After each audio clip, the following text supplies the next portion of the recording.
this evening and to be with each and every one of you. And that's why the other folks have to work so hard to suppress information, to isolate individuals, to make you think that you're an island of Patriot Act.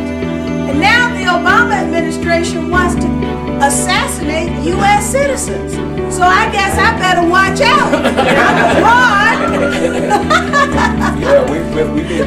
Henry Bush. Cheney said to expect war for the next generation. Remember that. And he compiled a list of 66 countries against whom we were going to enter war in Afghanistan. They didn't hear candidate Obama when he said, if need be, we will invade Pakistan. They didn't hear candidate Obama endorsing AFRICOM. They didn't hear. He was traveling and meeting with people, the dispossessed, the marginalized, the alienated, to let them know that there was at least one person who was sitting in the Congress who cared about them. I went where the State Department said you can't go. Well, I went there. I've got this instinct that just won't allow me to sit. I can't sit around and watch. I can't watch tyranny rise and people fall without attempting to intervene. Right spot, wherever I went, among the marginalized. And that was what Canada was doing internationally. Canada had a reputation for helping people, for being there where nobody else wanted to go. The Canadians were there. What happened? What happened? Is joined at the hip with the criminal, the international, transgenerational criminal class. People of conscience we have to join together to stop it. It was Mario Savio in the 1960s who said that we have to put our entire bodies against the gears and the levers and the wheels of the machine, and we have to say to the owners, you will stop it or we will stop it. So that's why I got on a boat and tried to go to Gaza with medical supplies. Boat was rammed by What kind of future do we have? What kind of path are you paving for us to walk? What's coming? They can feel that there's a great repression in motion.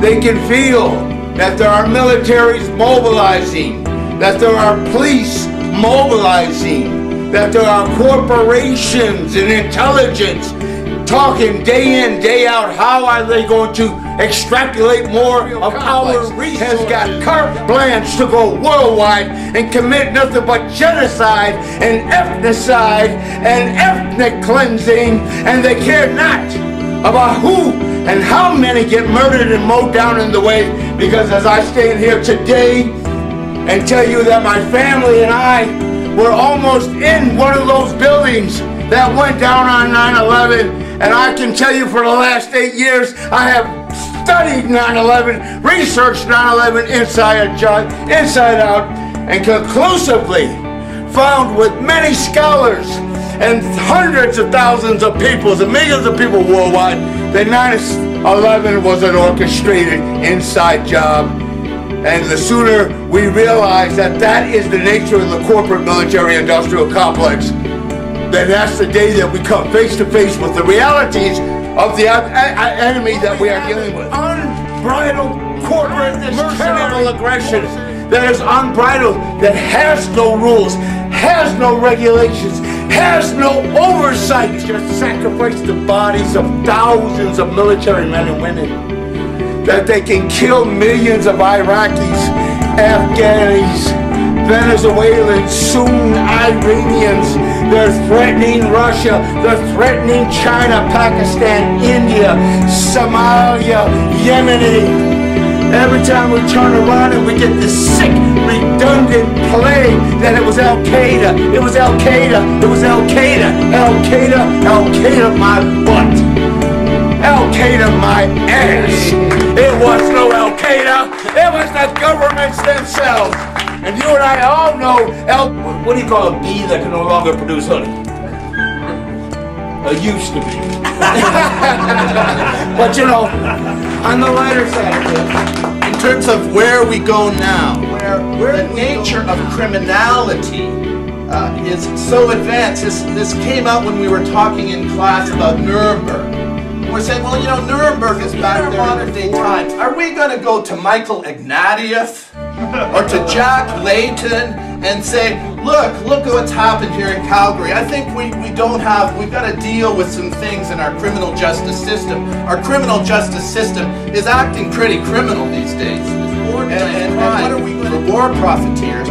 What are we to do as humanity in this situation when we can see? I mean, imagine nowadays the banality of evil with drones, with somebody in Florida at a computer board, programming in things. And what are drones there to do? I mean, is the drone going to say, oh, that one there, that Al-Qaeda one, boop, and oh, there's some children, I'll leave them out, and there's a little Al-Qaeda one, boop, I'll kill that one. No, they're in there to do ethnic cleansing. That's obviously they're clearing out the valley. Get out of there, we're setting up our military base, and nobody's really between our members of parliament and our congressmen and these PR companies. I mean, they're all patronage clients for the war machine. He's the Canada man on trial for trying to arrest George W. Bush for war crimes. And in the case of splitting the sky, as he's called, versus the former U.S. president, proceedings have ended. Joining us from Canada is Splitting the Sky himself to give us the very latest on his trial and the expected ruling. So what exactly happened? I understand the judge shut down the trial. So what happened and what's next? Yes, the day before yesterday, Judge DeLong actually didn't. Well, the Crown prosecution and my defense lawyer had wrapped their cases up, and basically did their summations before the judge. And apparently what happened is that the judge will take into consideration everything that was submitted on my behalf relative to my argument that I had a right to arrest George Bush as a private citizen in the absence of the RCMP and the police establishment themselves making that arrest according to the law. Splitting the Sky, I want to ask, you know, I understand you said June 7th is when you're expecting a ruling. If it is a guilty ruling, I'm just curious what you think this would do to your activism and to the activism of other protesters. Well, you know, I would say that as far as the law still stands, as long as the law says that George Bush is a war criminal, credibly accused war criminal, and that he's not allowed into this country according to this act I just put out from the Lawyers Against War. Okay, if he doesn't, you know, as far as I'm concerned, it's a test case law. What it'll do for me is that I will continue to do my activism even if I face jail, because the reality is there's a higher moral imperative to arrest known war criminals. I just want to ask, you know, you really got George W. Bush for some reasons, including Guantanamo Bay Detention Center and Bagram Prison in Afghanistan. Now, those are both still operating under President Obama. Would you make a citizen's arrest of President Obama? I certainly would. I certainly would, because he's carrying on the same policies of the Bush administration, and as a matter of fact, he's escalating the tyranny, man, that was laid out by the Bush administrations with the consecutive drone killings in Pakistan, and its perpetuation of this endless war in Afghanistan in London, and Iraq. From Canada, what were you doing in Canada?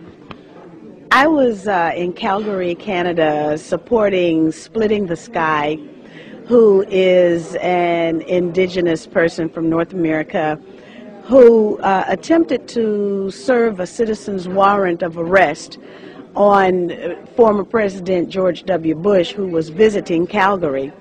And of course, this is within the right of citizens of Canada because of their universal jurisdiction laws there.